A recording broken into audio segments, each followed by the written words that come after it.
Hello. So, sobrang tagal na nung huling nag-upload ako nung content na nag-i-inline skate ako. So ngayon, try ko ulit. Gagawa tayo ulit ng content na kagaya nun. Pero ngayon, meron na akong DJI mic na gamit. And bumili na din ako nitong neck strap. Kasi nung huling beses na ginamit ko yung Osmo Action 5 ko habang nag-i-inline skate, na ibagsak ko siya, nasira ako, kaya ngayon pwede ko na siyang gamitin. Ilalagay ko siya dito sa neck strap ko para hindi na siya mabagsak.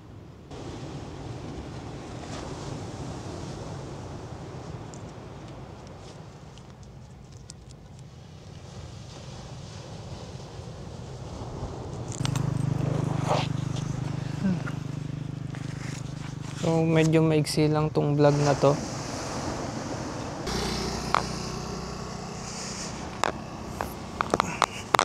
Ayan.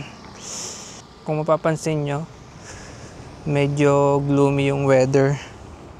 Hindi siya yung ideal talaga na panahon na magandang mag-vlog. Kaya pala ganito ang panahon ngayon dito sa amin.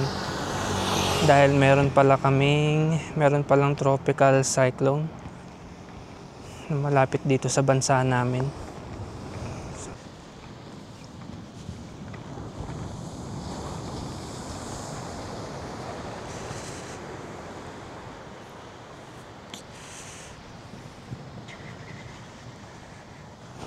Hindi nga pala ako pro na inline skater. Kaya hindi din ako kapante hawak yung camera habang nag-i-inline skate.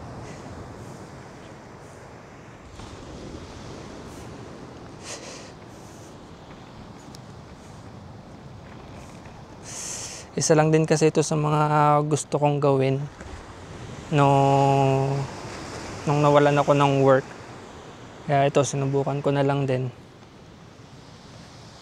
Mahirap siya. Pinilit pala natin mag-inline skate kahit alanganin yung panahon kasi nga gusto kong lumabas ng bahay.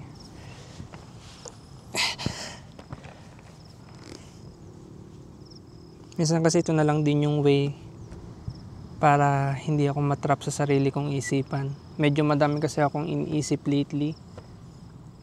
Kasi about ito dun sa case na i-file ko sa isang trucking company na naka-aksidente sa amin dati. Umuusad naman siya. Maayos na, meron ng decision ang court. Meron na ding writ of execution. Pero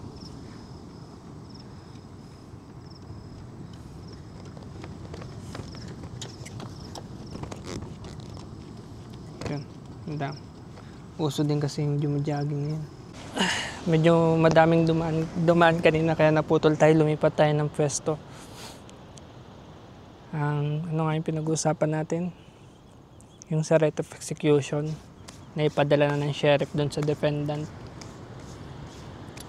Nung nailabas na kasi yung writ of execution ng court, parang nag-alala din ako kasi parang wala din palang kasiguraduhan na parang mapagbabayad mo yung defendant dun sa mga damages.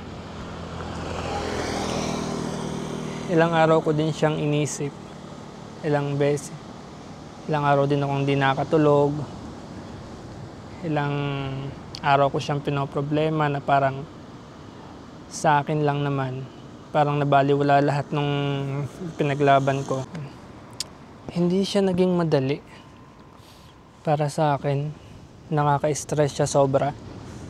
Kasi hindi naman kasi biro yung ginastos ko para mag-file ng case.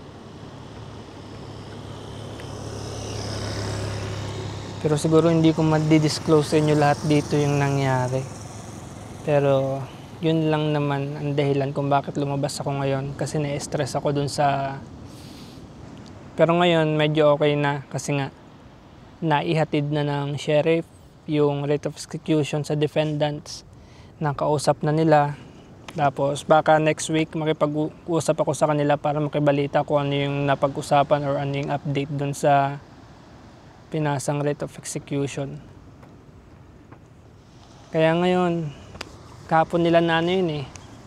na iserve.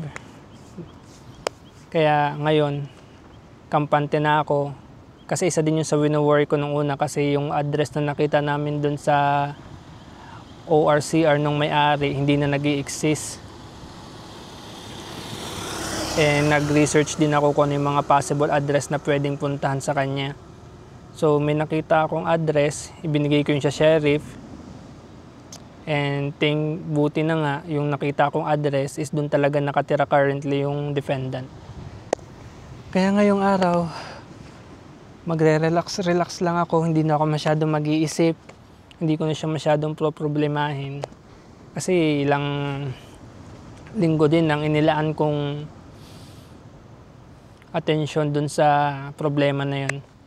Kaya ngayon na medyo okay na, sana naman, umaasa na okay na, sana maging okay na yung lahat.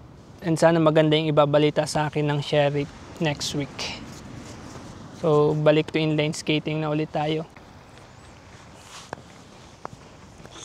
Hindi na din tayo magtatagal na masyado dito. Kasi nga, medyo masama ang panahon, umaambon. Ayoko ding abutan ng ulan. Ito nga palang lugar kung saan tayo nag-i-inline skate. Tinatawag itong Bagasbas Boulevard.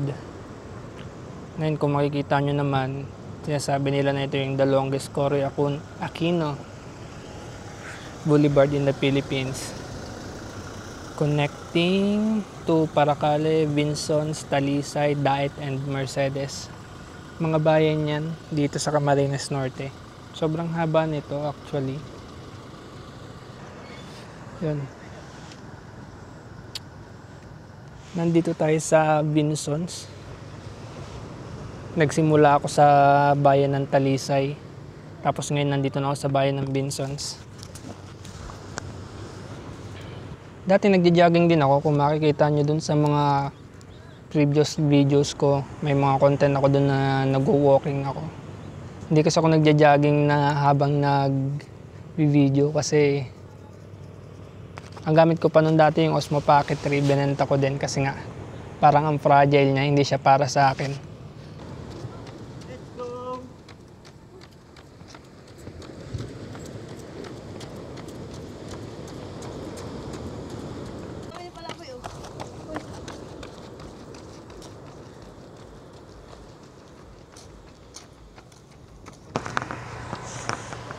Practice tayong mag-turn.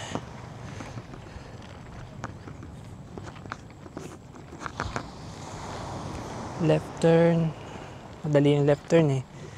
Yung right turn ang mahirap. Di ba? Left turn. Right turn.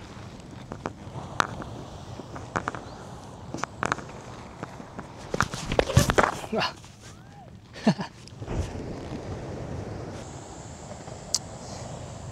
6:07 na, medyo late na, magagabi na, so kailangan na nating umuwi.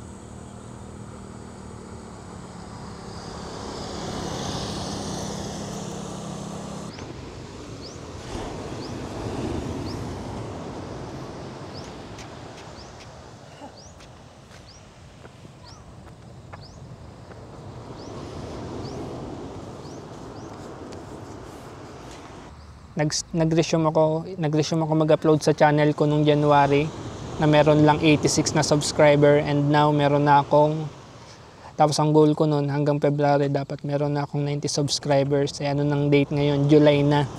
Tapos ang subscribers ko ngayon ay 94 na. So hindi ko naman na-hit agad yung target. Nung February medyo natagalan. This month ko lang din na-hit yung 90.